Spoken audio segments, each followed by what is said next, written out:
అది ఉండాలి, దాంతోపాటు ఇది ఉండాలి. ఇక మొదలెడదామా?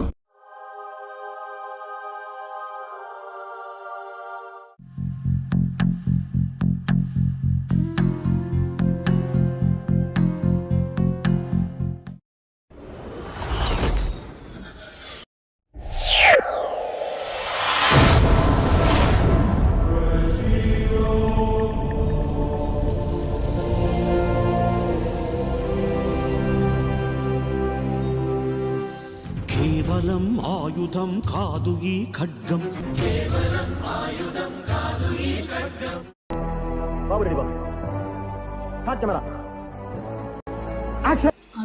ఏం చెప్పాలి స్టార్టింగ్? అసలేంటి ఇందులో ఎంత స్పెషల్? చాలావే ఉన్నాయి, ఒక్కొక్కటిగా మాట్లాడుకుందాం. ఒక్కటి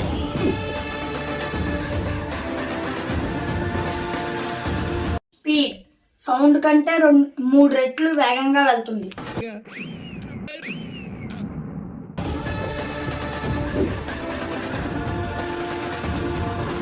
రేంజ్ 1500 కిలోమీటర్ల దూరంలో ఉన్న టార్గెట్ ని కూడా ఈజీగా చేదక్కించుకోగలదు. ఏంటి బాబా అన్న, ఇంకోసారి అన్న? ఈజీగా చేదక్కించుకోగలదు. ఇక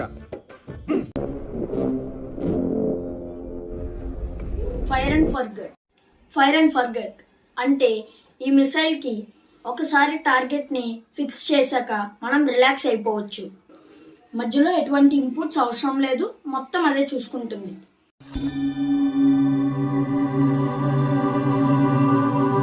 లో రాడార్ సిగ్నేచర్ మిసైల్స్ ని గుర్తించి మధ్యలోనే కూల్ చేయడానికి ఆర్మీ వాళ్ళు రేడార్స్ ని యూజ్ చేస్తారు కదా, కానీ ఈ బ్రహ్మోస్ రేడార్స్ కి చిక్కదు.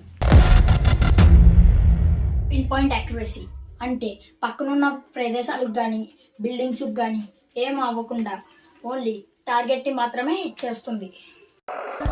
ఖచ్చితంగా ఖచ్చితంగా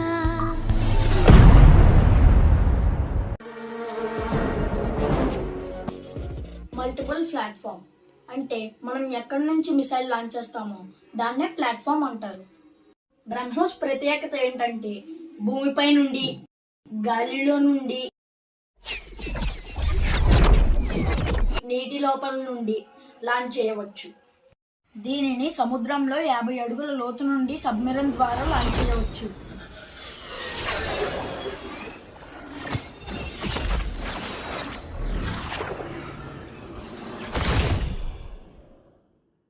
అసలు బ్రహ్మోస్ ఎలా పుట్టిందో తెలుసుకుందామా?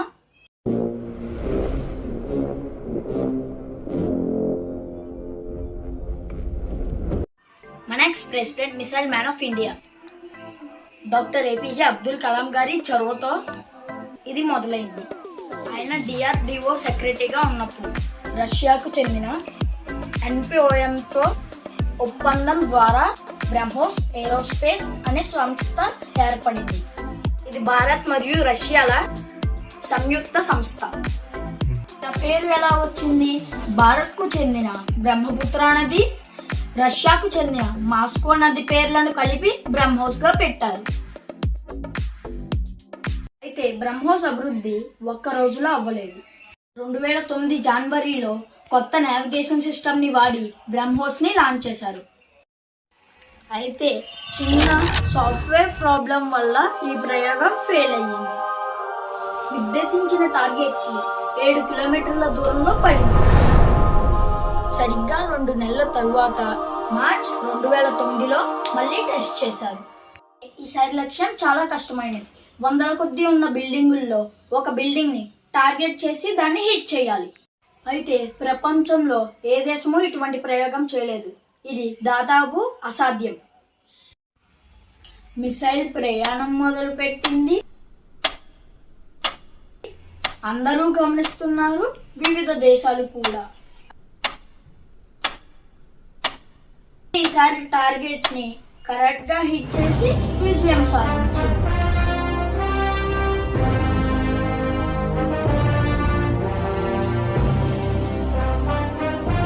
అయితే ఈ టెక్నాలజీ ఉన్న మొట్టమొదటి దేశంగా భారత్ అవతరించింది.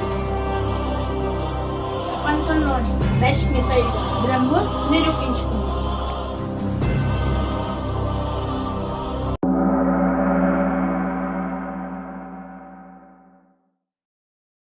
పాకిస్తాన్కి పలకరింపు.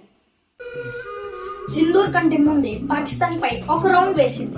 2022 మార్చి 9న యాక్సిడెంటల్ గా మిస్ఫైర్ అయ్యి పాకిస్తాన్ లో ఉన్న పంజాబ్ ప్రావిన్స్ లో పడింది. పాకిస్తాన్ ఈ సంఘటనని ఖండించింది. మరి భారత్ ఏమంది? దీనికి చింతిస్తున్నాం, ఇది చిన్న టెక్నికల్ ఇష్యూ వల్ల జరిగింది అని చెప్పింది. చూసుకోలేదు భయ్యా భయ్యా. అయితే ఇది 2025లో జరిగేదానికి ట్రైలర్ అని ఎవ్వరూ అనుకోలేదు. 2025 ఆపరేషన్ సింధూర్. పహల్గామ్ అటాక్ కి బదులుగా చేపట్టిన ఆపరేషన్ సింధూర్ లో బ్రహ్మోస్ ముఖ్య పాత్ర పోషించింది. పాకిస్తాన్ లో ఉన్న టెర్రరిస్ట్ క్యాంపుల్ని ధ్వంసం చేయడమే దీని లక్ష్యం. 9 terrorist camps were targeted and successfully destroyed. హుంకరించి అహంకరించి అతిక్రమించిన ఆతతాయిల తాంతు చూసిన ఛాత్ర సత్వం.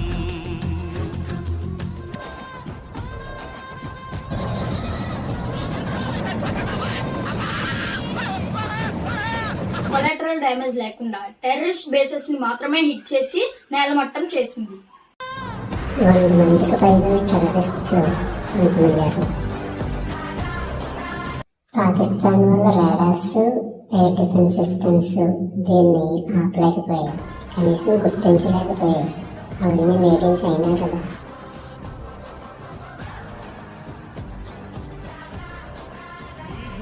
जो तूने हमें अता किया है और ये नबी सदैव सनम की दुआओं का है. आपने कायदे आजम को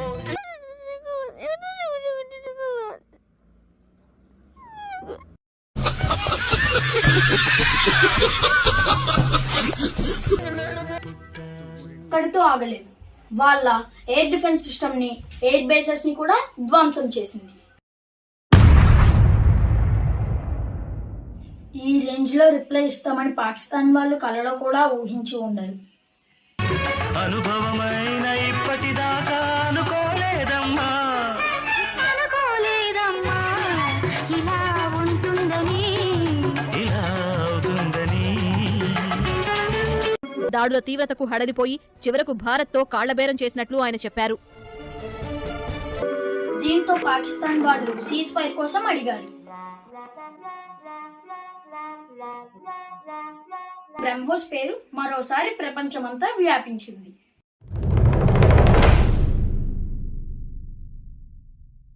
మూడు వన్నెల కేతనముగమింటికి ఎగసి కాలానికెదురేగు యశోరాశి ఈ ఖడ్గం.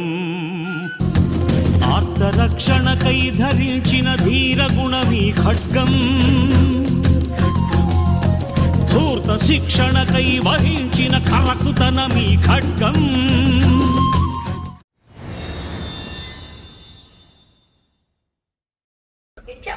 స్టార్టింగ్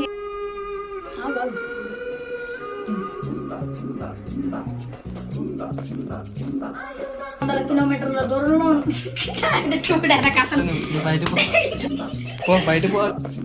నో రాడార్ సిగ్నేచర్ అంటే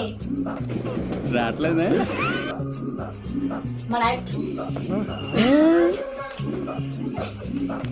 ex president missile man of India doctor APJ Abdul Kalam గారి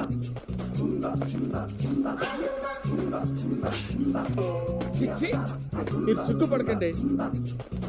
భారత్ మరియు రష్యా వచ్చింది. వార్ హెడ్ అంటే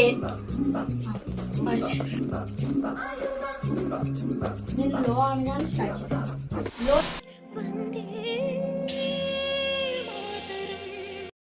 ये मेरा India, I love my India. ये मेरा India, I love my India. ये मेरा India, I love my India.